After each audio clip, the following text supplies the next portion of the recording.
true. Minsan love, minsan pagkain. In this case, gelato ang pinag-uusapan natin. At natagpuan ko yan dito sa Casa Italia for real, authentic Italian food. Mga kapuso, join me.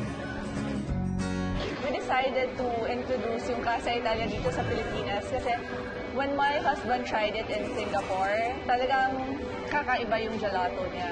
Sabi niya, walang ganito sa Pilipinas. Parang Italy na talaga to. Dalhin natin sa Pilipinas. Everything you see here in store, even the Pati po tiles. ba kayo galing Italy yan po?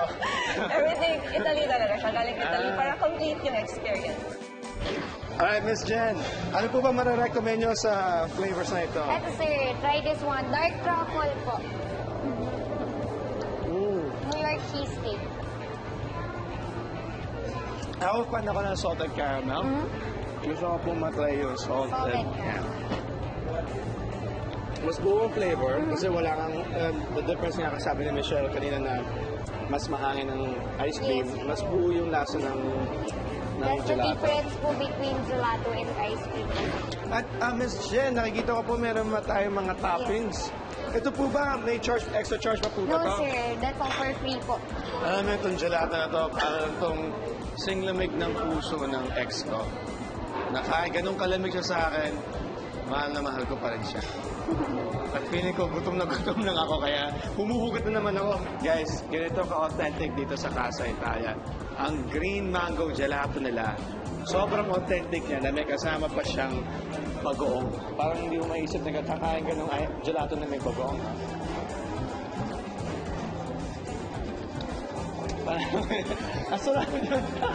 Parang yung green mango na pinalamig lang siya, galing freezer. Yeah. Tapos lagyan mo ng bagoong. Panalo yun. Delicioso. Napakasarap mga kapuso. Lahat ng 32 flavors na try ko po mga kapuso, lahat po doon masarap siya. Italia. Ikaw talaga ang aking laging iniibig. Amore.